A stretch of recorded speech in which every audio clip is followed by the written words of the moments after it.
Sir ಒಂದು ಹೇಳಿ ನನಗೆ ತುಂಬ ಈಗ ನಾವು ನೋಡ್ತಾ ಇದ್ದೀವಿ ತುಂಬ ಪೇರೆಂಟ್ಸ್ಗೆ ಒಂದು ಆಸೆ ಇರುತ್ತೆ ನಮ್ಮ ಮಕ್ಕಳು ಒಳ್ಳೆ ಭವಿಷ್ಯ ಸಿಗಬೇಕು ಅವ್ರಿಗೆ ಅವ್ರು ಒಂದು ಒಳ್ಳೆ IPS ಆಫೀಸರ್ ಆಗಲಿ IAS ಆಫೀಸರ್ ಆಗಲಿ ಏರೋನಾಟಿಕ್ ಇಂಜಿನಿಯರ್ ಆಗಲಿ ಡಾಕ್ಟರ್ ಆಗಲಿ ಅಂತೆಲ್ಲ ಆಸೆ ಇರುತ್ತೆ. ಒಬ್ಬ ಬಡ ಕೂಲಿಕಾರನ ಪೇರೆಂಟ್ಸು ಅದು ಆಸೆ ಇರುತ್ತೆ, ದೊಡ್ಡವರು ಕೂಡ ಆಸೆ ಇರುತ್ತೆ.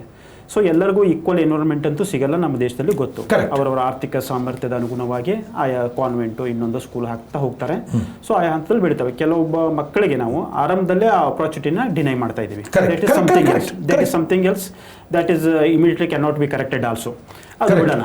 ಸೊ ನಾನು ಹೇಳ್ತಾ ಇರೋದು ನಿಮ್ಮ ಈ ಏನು ಫಾರ್ಮುಲಾ ಇದೆ iRise Pro, ಇದು ರೈಟೆಡ್ ಕೂಡ, ಆಮೇಲೆ ಸರ್ಟಿಫೈಡ್ ಕೋರ್ಸ್ ಕೂಡ ಆಗಿದೆ ಎಜುಕೇಷನ್. ಸೊ ಇದರಲ್ಲಿ ನಾನು ಹೇಳ್ತಾ ಇರೋದು ಈಗ ಪೇರೆಂಟ್ಸು ಬ್ಲೈಂಡ್ ಆಗಿ ಮಕ್ಕಳ ಮೇಲೆ ಇನ್ವೆಸ್ಟ್ ಮಾಡ್ತಾರೆ, ಸಾಲ ಮಾಡ್ತಾರೆ, ಇನ್ನೊಂದು ಮಾಡ್ತಾರೆ. ಸೊ ಅವ್ರಿಗೇನೋ ಮಗು ಹೇಗೇನೋ ಚಿಕ್ಕ ಮಗುದೇ ಕೇಳಿದಾಗ ಅದ್ರಿಗೆ ಏನು ಲಿಮಿಟೆಡ್ ಎಕ್ಸ್ಪೋಜರ್ ಇರುತ್ತೆ, ಅದು ಏನು ಕಂಡಿರುತ್ತೆ, ನಾನು ಅದನ್ನ ಆಗ್ತೀನಿ, ವಕೀಲ ಆಗ್ತೀನಿ, ಲಾಯರ್ ಆಗ್ತೀನಿ, ಇನ್ನೊಂದು ನಾನು ಡಾಕ್ಟರ್ ಆಗ್ತೀನಿ ಅಂತ ಹೇಳುತ್ತೆ. That may not be his exact this one. But ಯಾಕಂದ್ರೆ ಅವ್ರಿಗೆ ಏನು ಗೊತ್ತಿಲ್ಲ, ಅದು ಸುತ್ತಮುತ್ತಲ ಏನು ಕಂಡಿರುತ್ತೆ ಕಣ್ಣಿಗೆ ಅದನ್ನ ಹೇಳಿರುತ್ತೆ. ಸೊ ಅದನ್ನ ಪ್ರೊಫೆಷನಲ್ ಆಗಿ ನಿಮ್ಮ iRise Pro ಗೇಜ್ ಮಾಡುತ್ತೆ. ಸೊ ಗೇಜ್ ಮಾಡಿ ಯಾವುದೇ ಪೇರೆಂಟ್ಸ್ಗೆ unnecessarily don't know what is your kid going to become, but you are pouring the money, so you may not know that whether you are going to succeed in that or not. 100%. ಈ ಥರದ ಉದಾಹರಣೆಗಳು ತುಂಬ ಕೂಡ ಇದ್ದಾವೆ. ಮಗು ಒಂದು 8-10 PU ಬರುತ್ತೆ, ಆಮೇಲೆ ಅಯ್ಯೋ ಅಮ್ಮ ನಂಗೆ ಇದು ಇಂಟ್ರೆಸ್ಟ್ ಇಲ್ಲ, ನಾನು ಅದನ್ನ ಮಾಡ್ತೀನಿ, ಅಮ್ಮ ಇದಿಲ್ಲ ಅಂತ. ಅವಾಗ V cannot force them something which is he or she is not interested.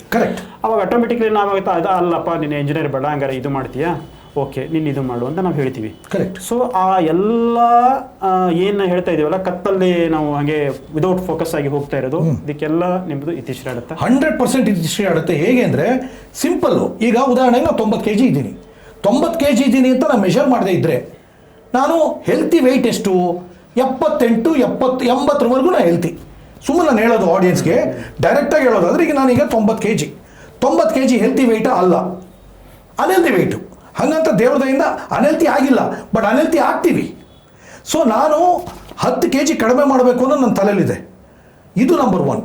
ಹಾಗೆ ಹೊರಗಡೆಯಿಂದ ನೀವು ಹೇಗೆ ಕಣ್ಣು ಮೂಗು ಬಾಯಿನ ಅಳತೆ ಮಾಡ್ತೀರೋ ಅದೇ ರೀತಿಯಲ್ಲಿ ಒಳಗಡೆ ಸಾಮರ್ಥ್ಯ ಕೂಡ ಅಳತೆ ಆಗೋದ್ರೆ ಅದ್ಭುತವಾಗಿ ನಿಮ್ಮ ಮಕ್ಕಳಿಗೆ ಭವಿಷ್ಯ. ನೋಡಿ, ಇನ್ನೊಂದು ಅನದರ್ ಪೇನ್ಫುಲ್ ಥಿಂಗ್ ಏನು ಗೊತ್ತಾ ಸಿದ್ದುಜಿ, ತಾವು ಅನ್ನೆಸರಿ ಅಂದ್ರಿ. ಅನ್ನೆಸರಿ ಕನ್ಫ್ಯೂಷನ್ ಯಾಕೆ? ಅನ್ಸರ್ಟನ್ಟಿ ಇರೋದಕ್ಕೆ, ಅವನ ಸಾಮರ್ಥ್ಯ ಏನು, ಅವನ ಆಸಕ್ತಿ ಏನು ಗೊತ್ತಿಲ್ಲದೆ ಇರೋದಕ್ಕೆ, ಮತ್ತು ಅವಕಾಶಗಳು ಸಿಗದೇ ಇದ್ದಾಗ. ಅವಕಾಶ ಸಿಕ್ಕಲಿಲ್ಲ ಅಂತೀವಿ, ನೀವು ಮಾಡೋ ಡೈರೆಕ್ಷನ್ನೇ ಸರಿಗಿಲ್ಲ, ನೀವು ಹೋಗಿರೋ ದಾರಿನೇ ಸರಿಗಿಲ್ಲ ಅಂದರೆ ನೀವು ಗುರಿಯನ್ನು ಮುಟ್ಟಕ್ಕೆ ಸಾಧ್ಯ. ಇದು ಮೊದಲನೇ ವಿಚಾರ. ಎರಡನೇದು ಭಾಳ ನೋವಲ್ ವಿಚಾರ ಏನು ಅಂದರೆ, national health survey student survey ಮಾಡಿದಾಗ 70% and more students R under depression ಅಂತ ನಮ್ಮ ನ್ಯಾಷನಲ್ ಹೆಲ್ತ್ ಸರ್ವೆ ಹೇಳ್ತಾ ಇದೆ. ಯಾಕೆ ಡಿಪ್ರೆಷನಲ್ಲಿ ಇದ್ದಾರೆ? ಒಂದು ಕಂಪ್ಯಾರಿಸನ್, ಎರಡನೇದು ಕಾಂಪಿಟಿಷನ್ನು, ರ್ಯಾಟ್ ರೇಸು, ಮೂರನೇದು ನೀನೇನು ಅನ್ನೋದು ಮಕ್ಳಿಗೂ ಗೊತ್ತಿಲ್ಲ, ಪೇರೆಂಟ್ಸ್ಗೂ ಗೊತ್ತಿಲ್ಲ, ಶಿಕ್ಷಕರಿಗೂ ಗೊತ್ತಿಲ್ಲ. ಆ್ಯಂಡ್ ದಯವಿಟ್ಟು ಪೇರೆಂಟ್ಸ್ ಸಕ್ಸಸ್ ಅನ್ನೋದನ್ನ IPS, IAS, ಡಾಕ್ಟ್ರು, ಎಂಜಿನಿಯರು ಇದ್ರಲ್ಲಿ ಮಾತ್ರ ಲೆಕ್ಕ ಹಾಕಬೇಡಿ. ಸಕ್ಸಸ್ ಅಂದ್ರೆ ಏನು ಸಿದ್ದುಜಿ? ನನ್ನ ಪ್ರಕಾರ ಸಂತೃಪ್ತಿಯ ಜೀವನ ಕಳೆಯೋದು ಸಕ್ಸಸ್ ಅಂತೀನಿ.